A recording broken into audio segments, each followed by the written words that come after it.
அபார கருணா சிந்தும் ஞானதம் சாந்த ரூபிணம் ஸ்ரீ சந்திரசேகர குரும் பிரணமாமி முதான்வகம். ஸ்ரீ குருப்யோ நமக. குருவே சரணம். கோபுரம் டிவி நேயர்களுக்கு பக்திபூர்வமான வணக்கங்கள். மகாபிரியவா அற்புதங்கள் தொடரில் நாம் எவ்வளவோ அற்புதங்களை பார்த்துருக்கோம். மெடிக்கல் மிராக்கிள்னு சொல்லக்கூடிய அற்புதங்கள் எவ்வளவோ பார்த்துருக்கோம் இல்லையா? பிறவியிலிருந்தே ஊமையாக இருந்தவர்கள் எவ்வாறு பேசினார்கள் என்பதையும் பார்த்துள்ளோம். இது எல்லாவற்றிலையுமே ஒரு முக்கியமான விஷயம் என்னது?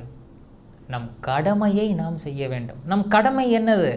மகாபிரியவாள் இடத்தில் நம் பிரார்த்தனையை சொல்லி அவர் காட்டும் வழியை நாம் பின்பற்றுவது தான் நம் கடமை.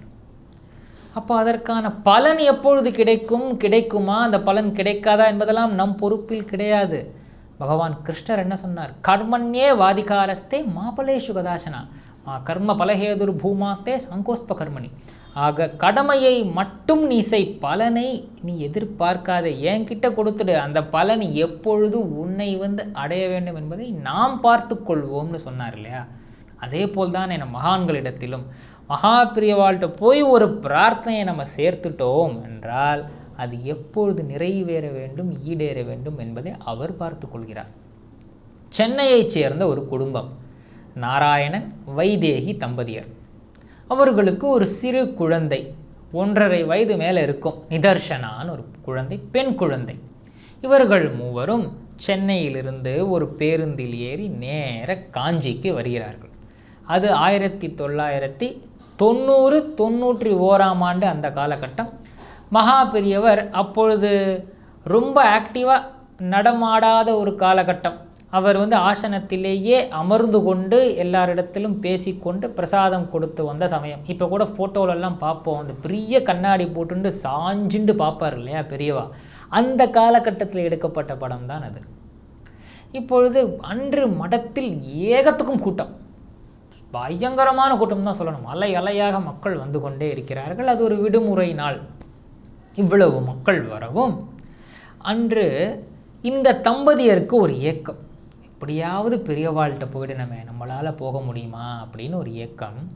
இந்த வைதேகி அம்மையார் தன்னுடைய கணவரிடத்தில் கேட்கிறார், ஏன்னா பெரியவாள்கிட்ட போக முடியுமா, குழந்தைய பெரியவாள்கிட்ட காட்ட முடியுமா, இவ்வளவு கூட்டமாக இருக்கே அப்படின்னு சொல்ல, பெரியவாளோட அனுகிரகம் இருந்தால், குரு கிருபை இருந்தால் கண்டிப்பாக நமக்கு அமையும், நாம் யார் தீர்மானிக்கிறதுக்கு அப்படின்னு பேசிட்டு அந்த கூட்டத்தில் எங்கேயோ ஒரு மூலையில் ஒரு ஓரமாக நிற்கிறா. அந்த ஸ்ரீமடமே ஜே ஜே ஜே ஜே ஜேன்னு இருக்குது, அவ்வளவு கூட்டம். இருந்த இடத்திலிருந்தே மகாபிரியவா மகாபிரியவா மகாபிரியவான்னு வேண்டிகிட்டே இருக்கா நாராயணன் அவர்களும் வைதேகி அம்மையாரும். இந்த நாராயணன் அவர்களின் கையில், இடது கையில் இந்த அழகான அந்த சின்ன பெண் குழந்தை, அவள் பெயர் நிதர்சனா, அப்படியே பார்த்துட்டே இருக்குது எல்லா பக்கமும். 1.5 வயசு நிரம்பி இருக்கும் அந்த குழந்தைக்கு. பார்த்துட்டே இருக்குது, அதுக்கு என்ன சொல்கிறதுன்னு தெரியல, ஏன்னா இவ்வளவு கூட்டமாக இருக்கே. இப்போ என்ன ஆகுது, கொஞ்ச நேரம் அப்படியே போக போக போக பெரியவா அப்படியே தன்னுடைய கண் பார்வையை பார்க்கிறார், சுழல் விட்டு பார்க்கிறார். இந்த தம்பதியர் அவரது கண்களுக்கு பட்டு விடுகிறார்கள். அவர்களுடைய நற்பலன், முன்னோர்கள் செய்த பலன் அன்று மகாபிரியவாளின் கடாட்சம் அவர்கள் மேல் பட்டுள்ளது. தன்னுடைய சிப்பந்தி ஒருவரை கூப்பிட்டு அவளை அழைச்சிண்டு வாங்கிற மாதிரி ஜாடையாக சொல்கிறார். அப்பொழுது அந்த காலத்தில் அவர் ரொம்ப பேசலை, அதனால் ஜாடையாக சொல்லி கையில் குழந்தை வச்சுட்டு இருக்காரு, அவளை அழைச்சிண்டு வா அப்படின்னு சொல்ல, சிப்பந்தியும் அந்த சைடில் இருந்த படிக்கட்டுகள் வழியாக இறங்கி சென்று அவர்களை அழைச்சிண்டு வரார். அவள்கிட்ட போய் சொன்னதுமே, உங்களை பெரியவா வர சொல்லியிருக்கா.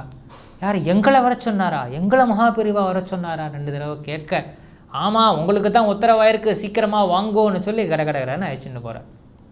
மிகப்பெரிய செல்வந்தர்கள், பணக்காரர்கள், விஐபிக்கள் யார் யாரெல்லாமோ அந்த வரிசையில் நின்று கொண்டிருக்கிறார்கள். எல்லாரும் பார்த்துட்டுருக்கா.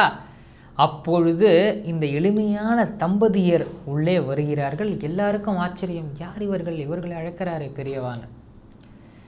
இவர்கள் கிட்ட வந்ததுமே அப்படி பெரியவா தன்னுடைய சிப்பந்தியை பார்த்து கேட்டாராம், இது அவா குழந்தையா கேட்டு சொல்லு அப்படின்னாராம். இந்த சிப்பந்தி கேட்பதற்குள் அந்த தம்பதியர் பதில் சொல்கிறார்கள், ஆமாம் பெரியவா, அது எங்களோட குழந்தை தான் பெரியவா, குழந்தை பேர் நிதர்சனா அப்படின்னு ஆரம்பிக்கிறதுக்குள்ளே, சரி சரி இவள் எப்படி இருக்கா, நன்னா இருக்காளா, குழந்தை எப்படி இருக்குன்னு கேட்டு சொல்லு அப்படின்னு சொல்கிறதுக்குள்ளே, எங்கள் குழந்தைக்கு இத்தனை காலமாக ஏதோ சொல்ல ஆரம்பிக்கிறா. ஆனால் சொல்லி முடிப்பதற்குள் பெரியவா அடுத்த கேள்வியை கேட்கிறார், இல்லை பிரசாதத்தை கொடுக்குறார். இவர்களால் பரிபூர்ணமாக சொல்ல முடியல. உடனே என்ன பண்ணுறார், பக்கத்தில் ஒரு தட்டு, மூங்கில் தட்டு, அந்த தட்டின் மேல் நிறைய திராட்சைகள், உலர் திராட்சை எல்லாத்தையும் கையில் எடுத்துட்டு பெரியவா 2 கையிலையும் வச்சுண்டு சிப்பந்திட்ட கொடுத்து, இதை கொடுத்துரு அந்த குழந்தைட்ட அப்படின்னு சொல்கிறார்.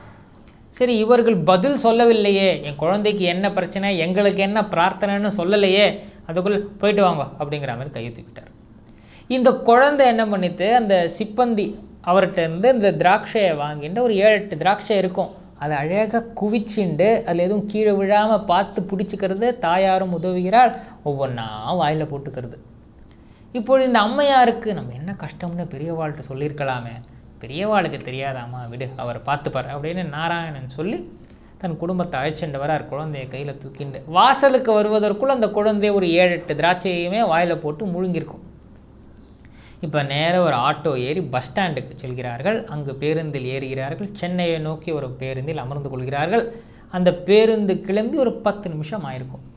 இந்த ஜன்னல் ஓரமாக இருக்கும் இருக்கையில் அந்த குழந்தையும், நடுவில் தாயாரும், இந்த பக்கம் தகப்பனாரும் அமர்ந்துள்ளார்கள். ஒரு 10 நிமிஷம் கழித்து அந்த குழந்தை அப்படி எழுந்து தாயாருடைய கன்னத்தையும் தகப்பனார் கன்னத்தையும் நல்லா தட்டி எடுத்து அம்மா அப்பா அப்படின்னு கூப்பிட்டுதே பார்க்கணும். இவர்கள் ஒரு வினோதமான கூச்சலிட்டு அந்த பஸ்ஸில் இருந்த எல்லாருமே அதிர்ந்து போய் விடுகிறார்கள். பஸ்ஸு டிரைவரே ஷாக் ஆகி போய் பிரேக்கை போட்டு நிப்பாட்டிடுறார், சடன் பிரேக்கை போட்டு. என்னாச்சுன்னு கேட்டவரை, என் குழந்தை பேசுதுங்க, 1.5 வருஷமாக பேசாத என் குழந்தை பேசுதுங்கன்னு கண்ணீர் விட்டு அழுகிறார்கள் அவர்கள். செத்த நேரம் கழித்து சொல்கிறா, நாங்கள் பெரியவாளை பார்க்க வந்தோங்க, எங்கள் குழந்தை பேசலையேன்னு அவர்கிட்ட சொல்லணும்னு வந்தோம். 1.5 வருஷம் ஆச்சுங்க, ஒரு சத்தம் கூட வராதுங்க என் குழந்தைகிட்ட இருந்து, என் குழந்தை பேச மாட்டேங்கிறாளே, மழலையே இல்லாமல் இருக்காளேன்னு பெரியவாள்கிட்ட கேட்க வந்தோம். நாங்கள் என்ன சொல்கிறோன்னு கூட கேட்காம எங்களுக்கு பிரசாதம் கொடுத்து அனுப்பினார். அவர்கிட்ட சொல்ல முடியலையேன்னு வருத்தத்தோடு வந்தோம். அவர் கொடுத்த பிரசாதத்தை வாங்கினதுமே என் குழந்தை பேச ஆரம்பிச்சிருச்சுங்கன்னு ஆனந்தத்தோடு சொல்ல, அந்த பேருந்தே ஹரஹர சங்கரா ஜெய ஜெயசங்கரா என்று முழங்கிற்று என்றால், அந்த கண்டக்டருமே பெரியவாளோட சக்தி அதுதாங்க அப்படின்னு சொன்னார். அப்பொழுது மகா பெரியவாளை நம்பினோர் எந்த காலத்திலும் ஏமாற்றம் அடைவதே இல்லை. எந்த காலத்தில் பிரார்த்தனை நிறைவேற வேண்டுமோ அந்த காலத்தில் பிரார்த்தனை நிச்சயமாக நிறைவேறும். நமக்கு என்ன தேவை? நம்பிக்கை, பொறுமை, திடமான பக்தி, இது இருந்தாலே போதும். நம் கவலைகளை அந்த பகவான் பார்த்து கொள்வார். அவர் அவற்றை போக்குவார் என்பதில் சற்றும் சந்தேகமே கிடையாது. சக்ருத் ஸ்மரண மாத்திரேன பவரோக விநாசகே சந்திரசேகர பாதாப்சே பாசேதாம் ஹிருதிமே சதா.